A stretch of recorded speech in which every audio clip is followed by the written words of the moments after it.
기억하고 싶은 부분이 있습니다. 바로 접근법과 대안을 이제는 찾아야 한다.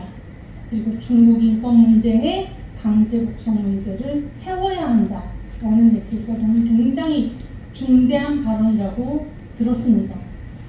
지금 우리 세미나의 제목 그대로 제중 탈북민 강제 북송 저지를 위한 긴급 세미나, 바로 우리의 지금 이 시점은 중대 시기이고 절박한 때입니다.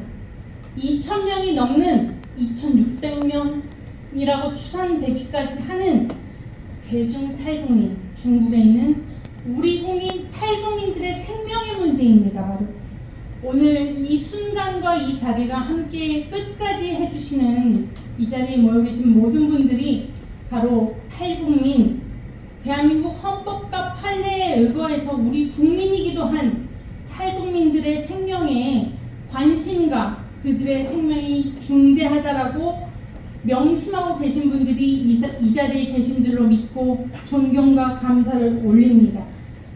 남북분단 거대한 정치범 수용소 같은 폐쇄적 북한에 갇혀 있는 북한 주민들, 인간 본연의 자유, 생각할 자유, 보고 싶은 거, 듣고 싶은 거 보고 듣고 할 자유, 이동의 자유가 엄혹하고 폭력적인 북한 정권에 의해서 원천적으로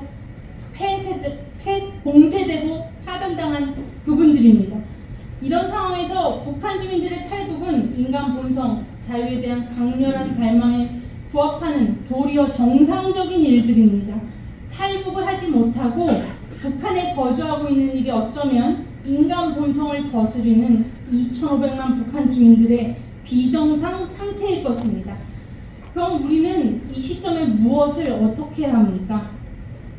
바로 임철 변호사님, 탈북민이시고 또 이 대한민국에서 성공적으로 정착하셔서 변호사가 되신 임철 변호사님 발제문에 따르면 중국 당국은 그들의 난민협약법, 난민협약, 그리고 고문방지협약, 모든 그들이 가입했고 당사국인 국제법들의 진정한 북한과의 양자협약이 아닌 국제법에 대해서 의도적인 무시를 하는 것으로밖에 볼 수 없다라고 말씀하였습니다. 그러면 이런 중국 정부 탈북민은 난민이 아니고 경제 이주자, 그것도 불법적인 경제 이주자에 불과하다라는 이 똑같은 소리를 저는 2014년 유엔에서 제가 유엔 인권 최고 대표 사무소 제네바에 있는 그 시점에서 이 중국의 대사가 아주 뻔뻔하게 이 똑같은 소리를 끊임없이 반복하는 소리를 유엔 제네바 현장 회의에서 직접 들은 바가 있습니다. 그게 벌써 2012년입니다. 2012년. 11년 전입니다. 그런데도 이 의도적인 무시를 조직적이고 일관되게 중국 정부는 끊임없이 지속하면서 탈북민의 생명과 탈북민 생명을 위협하고 강제 북송을 시킴으로써, 그리고 탈북민의 인권이 유린된 걸 뻔히 알면서 북한의 반인도 범죄의 공범 노릇을 하며 탈북민을 생명 위협과 인권 유린의 북한으로 북송을 지속하고 있는 것입니다. 저는 이 제중 탈북민을 강제 북송함에 있어서 중국 정부의 국제법 위반 사항, 너무나 뻔하고 명백하고 분명한 국제법 위반 사항에 대해서 되풀이하기보다는 바로 우리 자신들의 행동과 실천에 대한 이야기를 하고 싶습니다. 대중관계, 사드 배치부터 이전 정권, 문씨 정권의 그 대중 불종 외교, 그런 것에 대해서 모두가 다 인지하고 있지 않습니까? 그 대중관계를 고려하면서도 동시에 탈북민에 대해서 여러분들 어떤 인식과 어떤 마음을 갖고 계십니까? 게다가 우리나라에 있는 탈북민도 아니고 중국 땅에 있는 탈북민에 대해서 어떻게 인식하고 계십니까? 우리 국민입니다.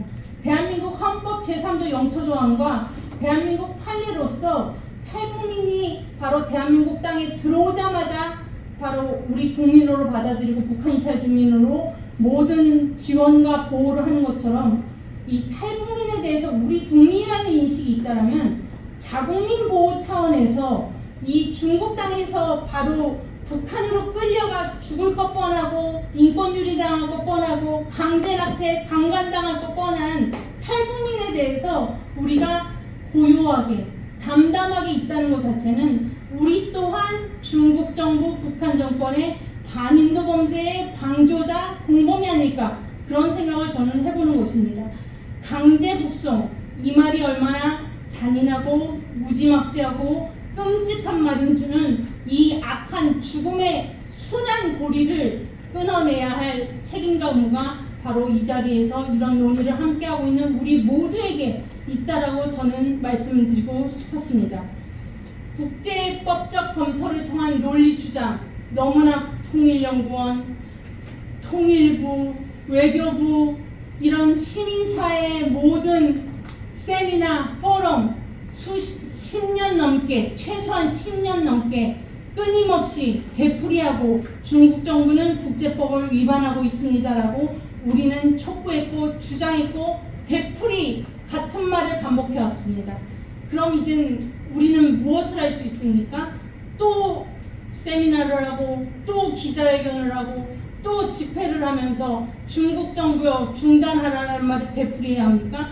저는 태영 의원님께서 말씀하신 접근법과 대안을 찾아야 한다는 말에서 단서를 찾고 싶습니다.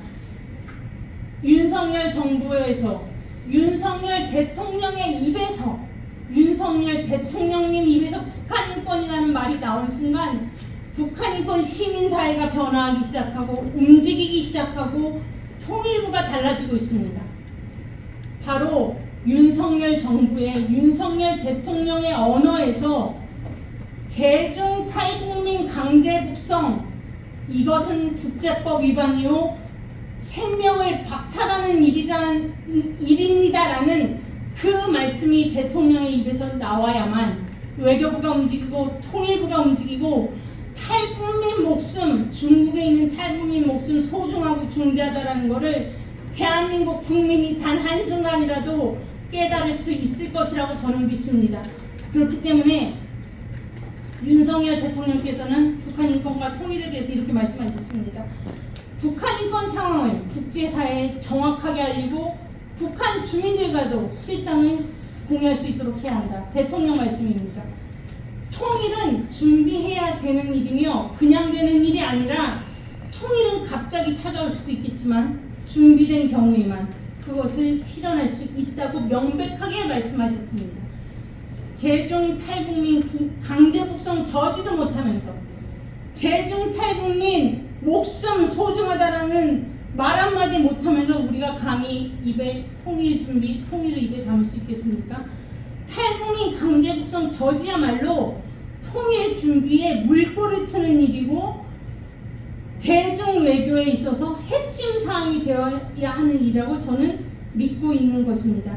윤석열 정부가, 제 토론문의 제목은 지금 탈북민 생명 보호를 위해 대한민국 정부의 힘과 방향의 전격적인 전환과 즉각적인 실행이 필요하다라고 저는 감히 적었습니다.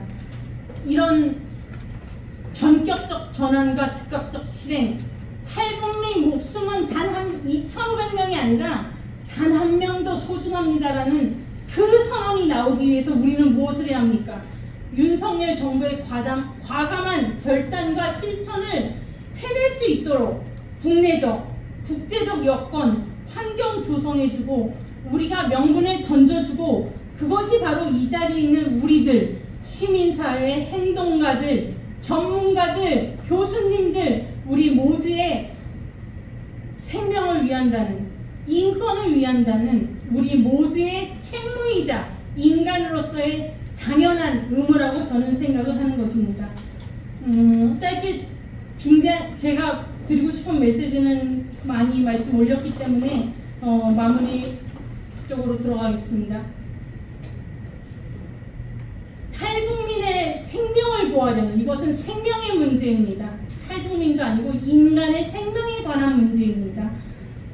인간의 생명을 보호하려는 북한 인권의 개선 노력, 그리고 자유민주적 기본 질서에 입각한 평화적 통일 정책은 별개의 정책이 아니라 바로 한 몸입니다. 하나입니다.